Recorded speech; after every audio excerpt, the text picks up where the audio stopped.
श्री शिवाय नमस्तु भयम। दोस्तों, आप सभी लोग जानते हैं कि 14 जुलाई 2024 के दिन यहां पर आषाढ़ महीने का गुप्त नवरात्रि रविवार अष्टमी तिथि पड़ रही है। इसीलिए दोस्तों, इस दिन का महत्व बहुत ही ज्यादा बड़ा होता है और इस दिन आप लोगों को 7 चने की दाल वाला उपाय जरूर करना चाहिए, जो कि पंडित जी ने अपनी अभी की ही कथा में यहां पर बताया हुआ है। तो दोस्तों, इस उपाय को आपको कैसे करना है, कब करना है, कहां पर करना है और उपाय को करते समय आपको किन किन बातों का ध्यान रखना है, ये सारी जानकारी हम आपको इस वीडियो में देंगे। तो चलिए दोस्तों, उपाय को शुरू करते हैं। देखिए, यह दिन इतना खास होता है, इतना महत्वपूर्ण होता है, देखा गया है कभी कभी बड़े बड़े पूजा पाठ अनुष्ठान से जो मनोकामना पूर्ण नहीं होती है, वह 14 जुलाई 2024 आषाढ़ महीने का गुप्त नवरात्रि रविवार अष्टमी तिथि के दिन एक छोटे से उपाय करने से ही आपकी मनोकामना पूर्ण हो जाती है। और बहुत सारे लोगों ने इस उपाय को किया भी है और उनको इस उपाय को करने का फल भी जरूर मिला है। अगर आप लोग भी इस उपाय को 14 जुलाई 2024 आषाढ़ महीने का गुप्त नवरात्रि रविवार अष्टमी के दिन करना चाहते हैं, तो आप इस उपाय को पहले अच्छे से समझ लेना, सुन लेना, उसके बाद करना। आपको इस उपाय का फल जरूर मिलेगा और इस उपाय को करने से आपके घर में चाहे किसी भी प्रकार की दुख और समस्या क्यों ना चल रही हो, आपको उसका कारण भी नहीं पता है कि भाई यह समस्या किस कारण से चल रही है, उसका कुछ भी कारण हो सकता है, जैसे पितृदोष हो सकता है या किसी भी तरह का मंगल दोष भी हो सकता है, और भी बहुत तरह के दोष होते हैं, कुछ भी हो सकता है। पर आपको इस उपाय को करने के लिए अपने दोष को पता लगाने की भी जरूरत नहीं है। 14 जुलाई 2024 आषाढ़ महीने का गुप्त नवरात्रि रविवार अष्टमी के दिन इस 7 चने की दाल वाला उपाय को आप लोगों को कर लेना है। दोस्तों, अब हम समझते हैं इस वाले उपाय को हमें करना किस समय है। तो सबसे पहली बात दोस्तों, हम समझते हैं कि यह 7 चने की दाल वाला उपाय करना किसको है। तो देखिए, यहां पर सीधी सी बात है कि यह 7 चने की दाल वाला उपाय जो उपाय है, यह किस लिए किया जा रहा है। यह मनोकामना को पूर्ण करने के लिए किया जा रहा है, या आपके जीवन में जो दुख और परेशानियां हैं उनको दूर करने के लिए किया जा रहा है, या आपका कोई बड़ा काम है जो कि नहीं हो पा रहा है, आप उसके लिए इस उपाय को कर सकते हो। तो सीधी सी बात यह है कि आप अपनी किसी भी प्रकार की मनोकामना के लिए इस वाले उपाय को कर सकते हो। तो यह उपाय वह व्यक्ति कर सकता है जिस व्यक्ति को अपनी किसी भी प्रकार की मनोकामना भगवान शिव जी से पूर्ण करवानी हो।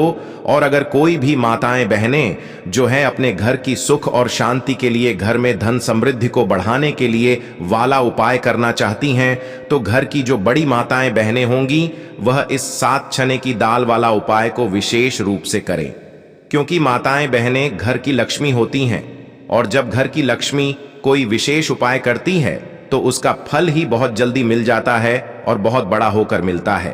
अन्यथा इस उपाय को कोई भी व्यक्ति कर सकता है, चाहे वह बड़ा हो, चाहे वह छोटा हो, चाहे वह बच्चा हो। जिस व्यक्ति को यह 7 चने की दाल वाला उपाय समझ आ गया, वह व्यक्ति इस 7 चने की दाल वाला उपाय को आषाढ़ महीने का गुप्त नवरात्रि रविवार अष्टमी के दिन जरूर करें, क्योंकि उसको इस उपाय को फल बहुत ही जल्दी मिल जाएगा। क्योंकि 14 जुलाई 2024 आषाढ़ महीने का गुप्त नवरात्रि रविवार अष्टमी तिथि के दिन भगवान शिव जी बहुत आसानी से प्रसन्न हो जाते हैं। तो आइए अब हम समझते हैं कि इस 7 चने की दाल वाला उपाय को आपको करना कैसे है और इस उपाय को करने का जो समय है वह क्या है। तो देखिए, इस 14 जुलाई 2024 आषाढ़ महीने का गुप्त नवरात्रि रविवार अष्टमी तिथि के दिन किए जाने वाले यह 7 चने की दाल वाला जो उपाय है, यह मुख्य रूप से सुबह के समय होगा। किस समय होगा? सुबह के समय होगा। आपको कोशिश यही करनी है कि सुबह के समय हम इस 7 चने की दाल वाला जो उपाय को कर लें। पर किसी कारणवश अगर आप सुबह इस उपाय को न कर पाओ, आपको कहीं काम से जाना हो या किसी और काम की वजह से आप उपाय को न कर पाओ, तो आपके पास फिर दूसरा मौका रहेगा, जो कि शाम के समय का रहेगा, प्रदोष काल का रहेगा। अब भाई, प्रदोष काल का समय भी एक बहुत ही लोगों के मन में प्रश्न बन जाता है कि भाई यह समय होता कब है, कितने बजे से लेकर कितने बजे यह समय होता है, ताकि हमें उपाय के लिए जो है करने का समय पता लग जाए। तो हम आपको बता दें, प्रदोष काल का जो एक समय होता है, शाम का समय, वो होता है शाम के 6 बजे से लेकर शाम के 7 बजे के बीच का। इस समय के बीच में आप उपाय को करेंगे तो आपको उस उपाय का जरूर फल मिलेगा। तो शाम के 6 बजे से लेकर शाम के 7 बजे के बीच में आप लोग इस 7 चने की दाल वाला जो उपाय को कर सकते हो। तो भैया बहुत सारे लोग यहां पर यह प्रश्न भी जरूर करेंगे कि भाई हम तो नौकरी पर जाते हैं, हम अपनी ड्यूटी पर जाते हैं और आने में हमें देर हो जाती है, तो उस जगह पर हमें क्या करना चाहिए? तो देखिए, उन लोगों को भी टेंशन लेने की जरूरत नहीं है। अगर आप लोग इस उपाय को शाम के समय प्रदोष काल में कर रहे हैं और अगर आप आने में देरी भी हो जाती है, आपको आने में 7 बजे तक आप नहीं पहुंच पाते हो, तो भाई आप 7 या रात 8 बजे तक भी अगर उपाय को करोगे तो भी चल जाएगा। और अगर इससे भी थोड़ा देर हो जाती तो भी आप उपाय को कर सकते हो, क्योंकि 14 जुलाई 2024 आषाढ़ महीने का गुप्त नवरात्रि रविवार अष्टमी तिथि का दिन है। यह दिन बहुत ही कम आता है पूरे साल भर में, इसलिए जब आपको मौका मिल जाए, जब आप इस उपाय को जरूर कर लेना। कोई भी उपाय हो आप कभी भी कर सकते हो। गुप्त नवरात्रि रविवार अष्टमी के दिन बस कोशिश करना कि समय के थोड़ा मतलब अंतर्गत ही कर लो, पर किसी कारणवश अगर ना कर पाओ तो फिर आप थोड़ा देरी से भी कर सकते हो, आपको उपाय का फल जरूर मिलेगा। पूज्य गुरुजी ने कहा कि जब भी आषाढ़ महीने का गुप्त नवरात्रि रविवार के दिन अष्टमी तिथि पड़े तो आपको सिर्फ 7 चने की दाल शिवलिंग के ऊपर समर्पित कर देना है। इससे आपके जीवन में अगर धन वैभव की समस्या चल रही है, अगर आप रुपए पैसों के लिए बहुत ज्यादा परेशान रहते हैं, आर्थिक तंगी चल रही है, कई बार आप प्रयास बहुत करते हैं, मेहनत बहुत करते हैं, लेकिन आपको धन प्राप्त नहीं हो पाता है, आप मेहनत करने के बावजूद भी सफल नहीं हो पाते हैं, आप अपने व्यापार में असफल हो जाते हैं, नौकरी करने के प्रयास में असफल हो जाते हैं, किसी भी कार्य में अगर आप असफल हो रहे हो या फिर आपको धन की हानि हो रही हो, तो गुरुजी ने कहा कि आपको यह छोटा सा उपाय इस आषाढ़ महीने का गुप्त नवरात्रि रविवार अष्टमी तिथि की तिथि में जरूर करना चाहिए। तो चलिए जानते हैं इस विशेष उपाय के बारे में, लेकिन उससे पहले एक प्रार्थना, अगर आप चैनल पर नए हैं तो कृपया चैनल को सब्सक्राइब अवश्य कर लें। आज का यह वीडियो बहुत ही खास होने वाला है, क्योंकि गुप्त नवरात्रि रविवार की अष्टमी तिथि की तिथि में किए जाने वाले 3 विशेष उपाय आज आपको इस वीडियो में बताए जाएंगे। यह उपाय आप अपनी समस्या के अनुसार कर सकते हैं। इन उपायों में आपको धन प्राप्ति के उपाय बताए जाएंगे, आपकी मनोकामना पूर्ति के उपाय बताए जाएंगे, जीवन में किसी भी प्रकार के संकट चल रहे हैं, समस्याएं चल रही हैं, तो उनको दूर करने के उपाय बताए जाएंगे। चलिए जानते हैं पूज्य गुरुजी द्वारा बताए गए सबसे पहले और सबसे खास उपाय के बारे में। इस उपाय के लिए आपको सबसे पहले जरूरत पड़ेगी एक लोटे जल की। लोटा आप तांबे का ले लीजिएगा और जल आपको अपने किचन से लेना है। फिर इसी के साथ आपको सिर्फ 1 या 2 गुड़ के टुकड़े ले लेने हैं, छोटे छोटे गुड़ के टुकड़े आप ले लीजिएगा। फिर सबसे आखिर में आपको ले लेना है 5 या फिर 7 या फिर 11 या फिर 21 चने की दाल। जितनी भी आप चने की दाल ले सकते हैं उतनी आपको ले लेनी है। देखिए 3 सामग्री लेकर आपको शिवालय पहुंच जाना है। इस उपाय को अगर आप शाम को प्रदोष काल के समय में करेंगे तो आपके लिए सर्वोत्तम रहेगा, लेकिन बहुत से ऐसे लोग होते हैं जो दोष काल के समय इस उपाय को नहीं कर पाते हैं, तो फिर आप पूरे दिन में किसी भी समय इस उपाय को कर सकते हैं। देखिए शिवालय पहुंचने के बाद आप एक कोशिश करिएगा कि आप दक्षिण दिशा में बैठ जाइए और उत्तर दिशा की तरफ अपना फेस कर लीजिए। लेकिन अगर शिवालय में भीड़ है तो ऐसी स्थिति में गुरुजी कहते हैं कि आप किसी भी दिशा में बैठकर शिवलिंग की पूजा प्रार्थना कर सकते हैं। अब देखिए, आप जो गुड़ के टुकड़े लेकर आए हैं उनको इसी एक लोटे जल में डाल लीजिए और ओम नमः शिवाय मंत्र का स्मरण कर लीजिए। यह कार्य आपको शिवलिंग के सामने ही करना है। फिर इसके बाद आप जितनी भी चने की दाल लेकर आए हैं उनके ऊपर इस जल से थोड़ा सा जल डाल लीजिए, जिससे आपकी ये चने की दाल गीली हो जाए, थोड़ी सी गीली हो जाएंगी। अब आपको चने की दाल ये अपनी हथेली में रखनी है और महादेव से प्रार्थना करनी है। लेकिन कौन से महादेव से? बृहस्पति शवर महादेव से आपको प्रार्थना करनी है कि मेरे जीवन में धन प्राप्ति से संबंधित बहुत ज्यादा समस्याएं चल रही हैं, व्यापार अच्छे से नहीं चल रहा है, नौक में कोई ना कोई बाधा आ जाती है। जिस भी प्रकार की आपकी मनोकामना हो उस मनोकामना का स्मरण करिए, बृहस्पति ईश्वर महादेव से उस कामना को पूर्ण करने की प्रार्थना करिए और फिर यह चने की दाल आपको शिवलिंग के ऊपर समर्पित कर देनी है। जितनी भी चने की दाल आप लेकर आए हैं उनको एक साथ शिवलिंग के ऊपर समर्पित कर दीजिए। अब देखिए, यह दाल समर्पित करने के बाद आप जो एक लोटा जल लेकर आए हैं जिसमें आपने गुड़ के टुकड़े मिलाए हैं, उस जल से आप थोड़ा जल सबसे पहले श्री गणेश जी वाले स्थान में समर्पित कर दीजिए। फिर थोड़ा सा जल आप श्री कार्तिकेय जी वाले स्थान में समर्पित कर दीजिए।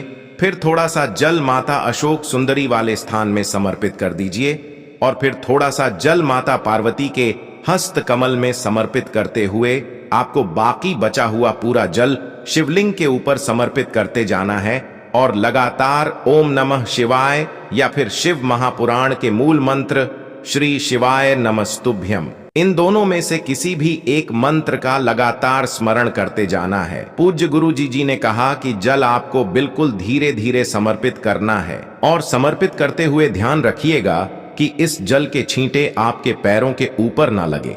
फिर उसके बाद वहीं शिवलिंग के सामने बैठकर बृहस्पति शवर महादेव से प्रार्थना करते हुए आपको वापस अपने घर आ जाना है। पूज्य गुरु जी ने कहा कि गुप्त नवरात्रि रविवार के दिन, अष्टमी तिथि के दिन अगर हम लोग चने की दाल वाला कोई भी उपाय शिवलिंग के सम्मुख करते हैं तो इससे हमें महादेव तथा भगवान नारायण की एक साथ कृपा प्राप्त होती है। तो दोस्तों, यह विशेष उपाय आप जरूर करिएगा। अब जानते हैं गुरुजी द्वारा बताए गए दूसरे खास उपाय के बारे में। यह उपाय भी आपकी किसी भी परेशानी से आपको बाहर निकालने के लिए है तथा आपको सफलता प्राप्त कराने के लिए है। इस उपाय के लिए आपको सिर्फ 2 सामग्री लेनी है। पहली तो आपको एक लोटा जल लेना है और दूसरा थोड़ा सा आपको पीला चंदन लेना है। पीले चंदन में थोड़ा सा जल मिला लीजिए और इसे एक लेप की तरह तैयार कर लीजिए और ये दोनों सामग्री लेकर आपको शिवालय पहुंच जाना है। देखिए, शिवालय पहुंचने के बाद सबसे पहले आप जो चंदन लेकर आए हैं उस चंदन को अपनी अनामिका उंगली में लगाइए और सबसे पहले श्री गणेश जी वाले स्थान पर एक बिंदी यानी एक टीकी रख दीजिए। फिर दोबारा थोड़ा सा चंदन लगाइए और श्री कार्तिकेय जी वाले स्थान पर एक बिंदी यानी टीकी रख दीजिए। फिर तीसरे नंबर पर आप माता अशोक सुंदरी वाले स्थान पर एक बिंदी लगाइए और ओम नमः शिवाय मंत्र का स्मरण कर लीजिए। फिर चौथे नंबर पर आप जलाधारी की सबसे आगे वाले स्थान पर एक बिंदी लगाइए और ओम नमः शिवाय मंत्र का स्मरण कर लीजिए। फिर 5वें नंबर पर आप माता पार्वती के हस्त कमल में एक बिंदी लगाइए और ओम नमः शिवाय मंत्र का स्मरण कर लीजिए। फिर 6ठे नंबर पर आप शिवलिंग का जो पीछे वाला स्थान होता है, जलाधारी के बिल्कुल अपोजिट साइड वाला, वहां पर एक बिंदी लगाइए और ओम नमः शिवाय मंत्र का स्मरण कर लीजिए। और आपको एक बार केवल उंगली नहीं डुबो है चंदन में, बल्कि एक बार गणेश जी वाले स्थान पर लगाइए, फिर दोबारा उंगली चंदन में डुबोइए, फिर दूसरे स्थान पर लगाइए, फिर दोबारा चंदन में डुबोइए। हर बार आपको उंगली चंदन में डुबो है और फिर उसके बाद ही लगाना है। इसके बाद सबसे आखिर में आप शिवलिंग के ऊपर एक बिंदी लगा दीजिए और ओम नमः शिवाय मंत्र का स्मरण कर लीजिए। इन 7 स्थान पर आपको यह बिंदी लगाते हुए 7 बार ओम नमः शिवाय मंत्र का स्मरण कर लेना है। इसके बाद आप जो एक लोटा जल लेकर आए उसको धीरे धीरे समर्पित करते हुए ओम नमः शिवाय या श्री शिवाय नम शुभम मंत्र का स्मरण करिए। उसके बाद अपनी सफलता के लिए, अपनी मनोकामना के लिए महादेव से प्रार्थना कर लीजिए और फिर वापस अपने घर आ जाइए। अब जानते हैं पूज्य गुरुजी द्वारा बताए गए सबसे आखिरी उपाय के बारे में। यह उपाय भी आपकी मनोकामना को पूर्ण करने के लिए है। इस उपाय के लिए भी आपको एक लोटा जल ले लेना है, साथ ही साथ आपको एक बेलपत्र ले लेनी है। अगर आपके पास बेलपत्र नहीं है तो शिवलिंग के ऊपर चढ़ी हुई बेलपत्र को उठाकर जल से शुद्ध करके फिर आप उसका भी इस्तेमाल कर सकते हैं। बस आपको हमेशा ध्यान रखना होता है कि यह बेलपत्र कहीं से भी कटी फटी नहीं होनी चाहिए। फिर सबसे आखिर में आपको थोड़ा सा शहद ले लेना है। थोड़ा सा 2-4 बूंद आप शहद ले लीजिए और अब यह सारी सामग्री लेकर आपको शिवालय पहुंच जाना है। इस उपाय को भी आप पूरे दिन में किसी भी समय कर सकते हैं। देखिए, यह उपाय भी आपकी मनोकामना को परिपूर्ण करने के लिए है, धन प्राप्ति के लिए है, व्यापार के लिए है, नौकरी के लिए है। कोई भी विशेष मनोकामना है तो उसको पूर्ण करने के लिए है। अब देखिए, शिवालय पहुंचने के बाद सबसे पहले आप जो एक बेल पत्र लेकर आए हैं, बेल पत्र की 3 पत्तियां जिस स्थान पर जुड़ी रहती थी हैं उसी स्थान पर आपको यह शहद लगा देना है। 1 बूंद शहद या 2 बूंद शहद जो आप लेकर आए हैं उसको अपनी अनामिका उंगली में लगाइए और इस शहद को आप बेलपत्र की जो तीनों पत्तियां होती हैं उस तीनों पत्तियों का जो मिलन बिंदु होता है, जहां पर तीनों पत्तियां मिलती हैं, उस स्थान पर आपको ये थोड़ा सा शहद लगा देना है और फिर इसी स्थान पर आपको पकड़ लेना है। जिस स्थान पर आपने शहद लगाया है उसी स्थान पर आप पकड़ लीजिए और इस बेलपत्र को आप शिवलिंग के ऊपर समर्पित कर दीजिए। आपकी जो भी मनोकामना है उस मनोकामना का स्मरण करिए, महादेव से उस मनोकामना को पूर्ण करने की प्रार्थना करिए और फिर यह बेलपत्र आपको शिवलिंग के ऊपर समर्पित कर देनी है। ध्यान रखिएगा, बेलपत्र की जो चिकनी साइड का हिस्सा है वो शिवलिंग में टच करेगा और बेलपत्र की डंडी जलाधारी की तरफ रहेगी। इसके बाद आप जो एक लोटा जल लेकर आए हैं उसको धीरे धीरे इसी बेलपत्र के ऊपर समर्पित करते जाइए और लगातार ओम नमः शिवाय या फिर श्री शिवाय नमस्तुभ्यम, इन दोनों में से किसी भी एक मंत्र का स्मरण करते जाइए। पूज्य गुरुजी ने कहा कि जल आपको इतने धीरे समर्पित करना है कि जल समर्पित करते हुए आप कम से कम 11 बार ओम नमः शिवाय मंत्र का स्मरण जरूर कर लें। फिर इसके बाद जो जलाधारी से जल नीचे गिर रहा है उसको तो थोड़ा सा अपनी हथेली में लीजिए और अपनी दोनों नेत्रों के ऊपर यानी अपनी दोनों आंखों के ऊपर इस जल को लगा लीजिए। गुरुजी कहते हैं कि गुप्त नवरात्रि रविवार अष्टमी तिथि के दिन किए जाने वाला यह उपाय आपके सोए हुए भाग्य को चमकाने के लिए है, आपकी रूठी हुई किस्मत को बदलने के लिए है। इसलिए इस रविवार अष्टमी तिथि के दिन आप इस उपाय को जरूर करिएगा। पूज्य गुरुजी, इन 3 उपायों में से कोई भी एक उपाय अगर कोई व्यक्ति आषाढ़ महीने का गुप्त नवरात्रि रविवार अष्टमी तिथि में कर लेता है तो उसकी बड़ी से बड़ी मनोकामना महादेव की कृपा से परिपूर्ण हो जाती है और उसको भी धन वैभव संपदा की प्राप्ति होती है। तो दोस्तों, ये थे पूज्य गुरुजी द्वारा बताए गए कुछ बहुत ही खास उपाय। अगर आपको जानकारी अच्छी लगी हो तो वीडियो लाइक करिएगा। मिलते हैं फिर एक नए वीडियो के साथ। श्री शिवाय नमस्तुभयम।